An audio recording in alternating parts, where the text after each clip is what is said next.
Are you looking for an athletic scholarship? You're in the right place. This is the Recruit Me Athletic Scholarship Podcast, the longest-running podcast on recruiting and athletic scholarships.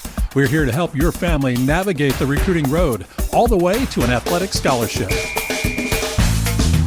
He's a recruiting expert and a dad of a D1 athlete and a high school athlete pursuing a scholarship. With a wealth of experience to share, here's Recruit Me CEO, Brent Hanks. Welcome to episode 216. I'm Brent Hanks, the owner and CEO of Recruit Me. This episode is called A Full Ride Scholarship Info Overload, Part 1 of 2.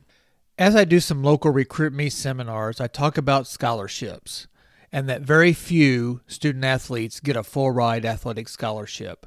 After the seminar, the comment I get the most from both student athletes and their family is that they didn't know that everyone, especially in the main and most popular sports, didn't get a full ride scholarship. I think most people think that athletics will pay for their college fully. As you will find out in this episode, athletics can pay fully for college, but it is rare percentage-wise. Here's an overview of college sports, and then I will talk about scholarship numbers available and how they work. College sports are governed by the NCAA, the National Collegiate Athletic Association, by the NAIA, the National Association of Intercollegiate Athletics, and the NJCAA, the National Junior College Athletic Association. The NCAA and NAIA are four-year schools, and the NJCAA, or JUCOs, are two-year schools. Within these governing bodies are a variety of levels and sports. Most people are familiar with the NCAA Division I schools and its programs and sports, but let's break down all the levels of Division I and their scholarship possibilities. The NCAA has 3.5 levels of competitive play in a variety of sports. The NCAA is broken down into Division I, Division II, and Division III. Like I said, most people see Division I on TV and think they know all about it. Division I is where everyone wants to play and compete. There are 350 colleges and universities with D1 sports and approximately 180,000 student athletes participating according to NCAA.org. That sounds like a lot, but with 7.2 million high school student athletes, only 7% go from high school to all the NCAA sports at all three NCAA levels. Division I includes the half level I mentioned earlier. D1 football has two divisions of play, the Football Bowl subdivision, the FBS, and the Football Championship subdivision, the FCS. The difference is the number of scholarships available. Let's jump into the number of scholarships and some definitions. First, the definitions. A full athletic scholarship is one that the school pays for full tuition and fees, room and board, and course-related books. A scholarship is a yearly contract between a team and the student athlete. If a school plans to reduce or not renew a student athlete scholarship, then the school must notify the student athlete in writing by July 1st before the next school year. There are head count sports, and they are only in the Division I level.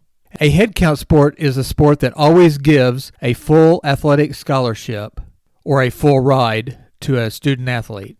In the next episode, we will talk about full scholarships in the JUCO level. So in Division I, there are only 6 varsity college sports that give a full ride, and they are men's D1 basketball, men's D1 FBS football, women's D1 basketball, women's D1 gymnastics, women's D1 tennis, and women's D1 volleyball. Yes, that's the whole list of guaranteed full ride scholarships. And to break down the head count sports even more, the NCAA allows 13 men's D1 basketball scholarships, 85 FBS D1 football scholarships, then 15 women's D1 basketball, 12 women's D1 gymnastics, 8 women's D1 tennis, and 12 women's D1 volleyball scholarships. Those are the only guaranteed athletic full rides of all college sports. Wow! Only 145 guaranteed full-ride college athletic scholarships for 6 D1 only sports. Do you wonder how come I talk about academics all the time? Now don't despair. The other D1 sports have scholarships, but just not usually full scholarships. These are called equivalency sports. Equivalency sports have a set number of scholarships available, set by the NCAA, that can be given or split into smaller scholarships for a larger number of players to make up a team. Coaches divide the scholarships to fill their team the best way they can. Other scholarships can be combined to help pay for more of the student-athlete's tuition and other college expenses. Here is a long list of D1 equivalency sports and how many scholarships the NCAA allots them for each sport. D1 baseball, 11.7 scholarships. Men's D1 cross country and track and field, 12.6. Men's D1 fencing, 4.5. Football FCS, 63. Men's D1 golf, 4.5. Men's D1 gymnastics, 6.3. Men's D1 ice hockey, 18. Men's D1 lacrosse, 12.6. Rifle, which is a co-ed sport, 3.6. Men's D1 skiing, 6.3. Men's D1 soccer, 9.9. Men's swimming and diving, 9.9. Men's D1 tennis, 4.5. Men's D1 volleyball, 4.5. Men's D1 water polo, 4.5, and men's D1 wrestling, 9.9. Then there's women's D1 bowling, 5 scholarships. Women's D1 beach volleyball, 6. But if the school does not have a regular indoor volleyball team, then 8 scholarships. Women's D1 cross country and track and field combined, 18. Equestrian, 15. Women's D1 fencing, 5. Women's D1 field hockey, 12. Women's D1 golf, 6. Women's D1 ice hockey, 18. Women's D1 lacrosse, 12. Women's D1 rowing, 20. Women's D1 rugby, 12. Women's D1 skiing, 7. Women's D1 soccer, 14. Women's D1 softball, 12. Women's D1 swimming and diving, 14. Triathlon, 6.5. Women's D1 water polo, 8. Whew! Did you get all that? Please go back and find your sport and see how many scholarships are allowed, and then do some research and look at your sport's roster size. I know D1 baseball can only travel up to 35 players from their roster, and they get only 11.7 scholarships. Are you getting the picture now?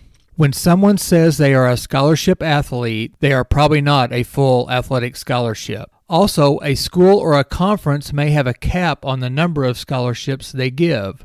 Examples are the Ivy League, which is a D1 conference, but they as a conference don't award athletic scholarships. And the U.S. service academies like Army, Navy, Air Force, and Coast Guard do not award athletic scholarships. But all students receiving an appointment to the academies have their tuition paid in full for their commitment. Also, if a school gives $1 in athletic money that the general student population could not get, then that counts toward the scholarship count. So most equivalency sports scholarships are 15 to 25% or up to make it count and to entice the student athlete to come to that program. Let's just take a pause and let me say that the student athlete and their family does not have to be an expert on all the recruiting rules and all the scholarship rules. But getting to know as much as you can, especially about your particular sport, is very important. Being able and willing to ask questions to coaches about scholarship options is hard, but it is essential. We have covered Division I.